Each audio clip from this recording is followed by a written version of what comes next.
Hi అండి, అందరికీ నమస్కారం. Welcome back to my channel. ఈ వీడియోలో సచివాలయంలో సీఎం చంద్రబాబును కలిసిన ఏపీ ఉద్యోగ సంఘాలండి తమ సమస్యలను పరిష్కరించాలి అని చెప్పేసి ఉద్యోగులు కోరడం జరిగింది. సో ఉద్యోగుల సమస్యలపైన వారు ఏం కోరారు అన్న పూర్తి వివరాలు అయితే ఈ వీడియో తెలుసుకుందాము. వీడియో ఎక్కడైనా స్కిప్ చేయకుండా ఎండ్ వరకు చూడండి, అప్పుడే పూర్తి ఇన్ఫర్మేషన్ అర్థమవుతుంది.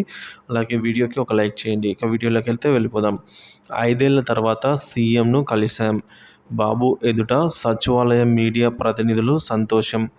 ఇకపై మీకు సచివాలయంలో చాలా పని ఉంటుంది. మీడియా ప్రతినిధులతో సీఎం వ్యాఖ్యానించారు. సో ముఖ్యమంత్రి చంద్రబాబు నాయుడు గురువారం అమరావతి సచివాలయంలో సాయంత్రం 4:41 సచివాలయంలోని తన ఛాంబర్లో బాధ్యతలు అయితే చేపట్టారు. ఎన్నికల హామీలకు సంబంధించి పలు ఫైళ్లపై సంతకాలు చేశారు. అనంతరం ఇంటికి వెళ్తున్న చంద్రబాబు సచివాలయం మొదటి బ్లాక్ వద్ద మీడియా ప్రతినిధులను చూసి కారు ఆపారు.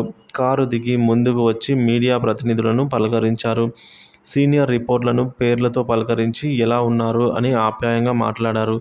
5 ఏళ్ల తర్వాత తాము సీఎంను కలిశామని, స్వేచ్ఛగా దగ్గరకు వచ్చి మాట్లాడుతున్నామని మీడియా ప్రతినిధులు ఈ సందర్భంగా ఆయన వద్ద తమ సంతోషాన్ని అయితే వ్యక్తం చేశారు. రాష్ట్ర పరిపాలనా కేంద్రమైన సచివాలయంలో ఉండే తాము గత 5 ఏళ్లుగా సీఎంను కనీసం కలవలేకపోయామని, పాలనపై కూడా మాట్లాడలేదని అన్నారు.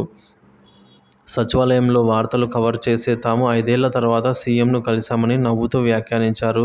దీనికి చంద్రబాబు సమూల మార్పులుంటాయని, అన్ని చోట్ల మార్పులు ఉండబోతుందనైతే చెప్పారు. తనకు శుభాకాంక్షలు తెలిపిన మీడియా ప్రతినిధులకు ధన్యవాదాలు తెలిపి మళ్ళీ కలుద్దాం అంటూ ఉండవల్లి నివాసానికి బయలుదేరారు.